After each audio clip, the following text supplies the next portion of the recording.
ചപ്പാത്തിയുടെ കൂടെയും ചോറിൻ്റെ കൂടെയും ഒക്കെ കഴിക്കാൻ പറ്റിയ ഒരു അടിപൊളി സിമ്പിൾ ചിക്കൻ കറി കണ്ടാലോ. So welcome to episode 2 of our bachelor cooking series. ഈ ചിക്കൻ കറി ഉണ്ടാക്കാനായിട്ട് വെറും 15 to 20 മിനിറ്റ്സ് മാത്രം മതി. കാരണം എന്താണെന്നല്ലേ, ഇതിൽ ചിക്കൻ കഴുകാനോടണ്ട, ചിക്കൻ കട്ട് ചെയ്യാനോടണ്ട, ഒന്നും വേണ്ട. പിന്നെ എങ്ങനെ ചിക്കൻ കറി ഉണ്ടാക്കുന്നതല്ലേ, വെയിറ്റ് പറഞ്ഞുതരാം. ആദ്യം തന്നെ ഒരു കടായിലേക്ക് കുറച്ച് സൺഫ്ലവർ ഓയിൽ ഒഴിച്ചതിന് ശേഷം 2 ഓണിയൻസ് എടുത്തിട്ട് ഒന്ന് ചോപ്പ് ചെയ്തിട്ട് ഇട്ട് കൊടുക്കുക. പിന്നെ 2 പച്ചമുളകും കൂടി ഇട്ട് ലേശം ഉപ്പും കുറച്ച് ജിഞ്ചർ ഗാർലിക് പേസ്റ്റും കൂടെ ഇട്ടിട്ട് ഒരു ടേബിൾ സ്പൂൺ ജിഞ്ചർ ഗാർലിക് പേസ്റ്റും കൂടി ഇട്ടിട്ട് നന്നായിട്ടൊന്ന് വഴറ്റിയെടുക്കുക. ബൈ ദ ടൈം നമുക്ക് നമ്മുടെ ചിക്കൻ എടുക്കാം. സോ ഞാനിവിടെ യൂസ് ചെയ്യുന്നത് ചിക്കൻ കീമയാണ്. നമുക്ക് സൂപ്പർ മാർക്കറ്റ്സിലൊക്കെ അവൈലബിൾ ആണ്. സെയിം ചിക്കൻ കറിയുടെ ടേസ്റ്റ് തന്നെ വരും. ചിക്കൻ പീസസ് ആണ്. ചിക്കൻ കീമ എന്താണെന്ന് അറിയാത്തവർക്കാണ് ഞാൻ പറഞ്ഞു തരുന്നത്. അത് നമ്മുടെ ബോൺലെസ് ചിക്കൻ ആണ് കേട്ടോ. അതിങ്ങനെ ഗ്രൈൻഡ് ചെയ്തിട്ട് ഈ ഒരു രീതിയിൽ നമ്മൾ സോസേജ് ഒക്കെ കിട്ടുന്ന പോലെ ഇങ്ങനെ കിട്ടുന്നതാണ്.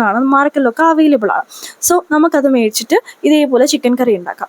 എന്നിട്ട് നമുക്കതിലേക്ക് മല്ലിപ്പൊടി, മുളക് പൊടി, മഞ്ഞൾപ്പൊടി, ഗരം മസാല ഇതെല്ലാം ഇട്ട് കൊടുക്കുക. കുറച്ച് ജീരകപ്പൊടിയും കൂടി ഇട്ട് കൊടുക്കുക കേട്ടോ. അതെല്ലാം അതിൻ്റെ റേഷ്യോസ് എല്ലാം ഞാൻ നമ്മുടെ ഡിസ്ക്രിപ്ഷൻ ബോക്സിൽ കൊടുത്തേക്കാം, ചെക്ക് ചെയ്ത് നോക്കുക കേട്ടോ.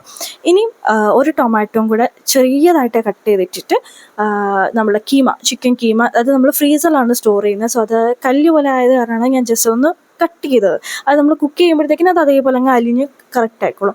അതും കൂടി ഇട്ടിട്ട് ഒന്ന് വഴറ്റിയെടുത്ത് അത് വേവാൻ വേണ്ടിയിട്ട് കുറച്ച് ഉപ്പും കൂടി ഇട്ട് ഒരു 3/4 കപ്പ് വെള്ളം കൂടി ഒഴിച്ചിട്ട് അടച്ച് വെച്ചൊരു 10 മിനിറ്റ്സ് കുക്ക് ചെയ്തെടുക്കാം.